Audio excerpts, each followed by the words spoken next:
Nancy Pelosi on health care.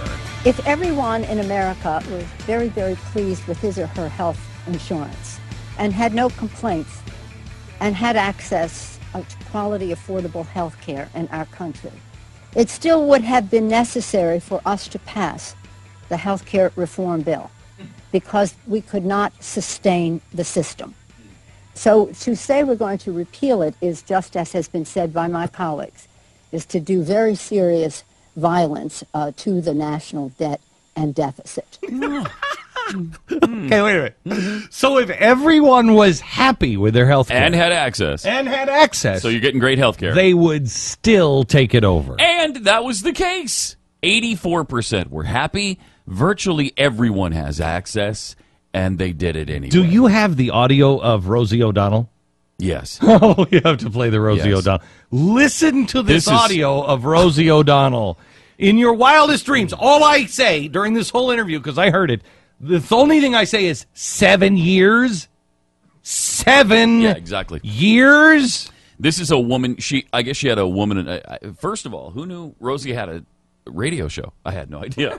I guess she does. And a caller called in from Canada talking about some kind of gastric surgery that she wanted to have because she's overweight, like 300 pounds or whatever. Here's that. I'm living in Canada. We have universal health care, which is wonderful. But I have been on a waiting list for 7 years. That's my favorite opening statement of all time. We have socialized medicine, which is wonderful, and I've been on a waiting list for 7 years. 7 years. Now, 7 years to have surgery, but wait, it gets better. In order to get it done? Yes. Well, when you got on the list, you went and met with a doctor, right? I did. And did the doctor recommend that for you? My family doctor, the way it works here is you go see your family doctor, your GP, and they give you a referral to see a surgeon. And I have not seen the surgeon yet. I've been waiting 7 years just to meet the surgeon. Stop! I've been waiting 7 years just to meet the surgeon. To see the surgeon. This is the greatest audio of all time. Is that fantastic? So finally it dawns on her. I edited, some superfluous stuff out of there. So finally it dawns on Rosie. Now, how can universal health care be so good if you're waiting 7 years? Thank you. Thank you. She's like, look, I probably pissed some people off. That's what. Do you have that part? No, I didn't go that far. Listen to it. It's up on theblaze.com. The woman says, well, I probably pissed some people off because Rosie said, how could it be good if it was 87 years? Well, because it's not emergency. If it was an emergency, it would be a lot faster. Yeah, like a year and a half, 2 years. Okay. 3 years. That's where I saw. I'm having a heart attack. Yeah. We can see you in February of 2013. If it was an emergency, it would be a lot faster. Yeah, like in America, it would be now. So, unbelievable. I actually do. I think I do have that part. It's not considered an emergency surgery. Oh, okay. It's considered elective. So if it was an emergency surgery, it would be a lot quicker. There you go. There you go. It'd be a lot quicker. So then she says to Rosie, she says, well, I haven't even seen a doctor. And she said, Rosie said, well, have you been calling? Have you been active in this? Meaning, have you been an advocate to get moved up on the list?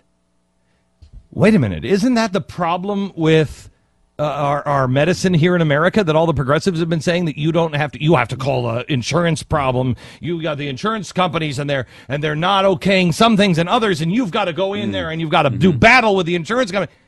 She's saying, Rosie is, well, aren't you going in and doing battle? And, aren't you calling? Are you calling? Are you being involved? Well, so what? It's easier to do business with the government-run health care than it is insurance companies? Because at least the insurance companies, they have to answer the press, they have to answer the government. The government answers to no one. So, quick stat to point out here, I must do it. Canada pays a higher percentage of their health care costs out of pocket than you do in the United States. The percentage is higher in Canada than it is here. And you wait 7 years. And you wait 7 glorious years. So you know, the way the story ends is the lady does say to Rosie, 7 years, that's just what I've waited. They're telling me now that it may be another 2 years before I see a doctor. Oh, my gosh. Another 2 years. That's it? Before I see a doctor. But again, if she was having a heart attack, it'd be a lot faster. It might only be half that. Yeah. 4.5. Maybe you cut that down to 4 years. All right. And when they see him, they'll get him right in, right? Like when she gets seen by the doctor, it's almost immediate transfer right into the surgery. Well, she's concerned that she may have pissed somebody off. So in other words, the system of red tape is working beautifully. Be careful on what you say, because we will see who we want to see, and you don't you?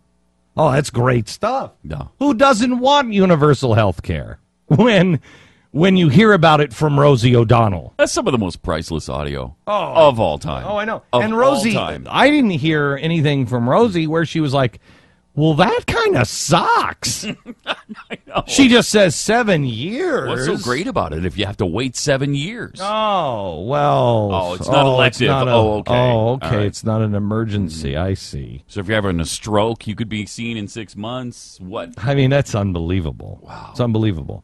So this is the system, again, that Nancy Pelosi is saying, that even if you were happy, and you were, 80-some% were happy with their health care, even if everyone was covered, they'll still take it over.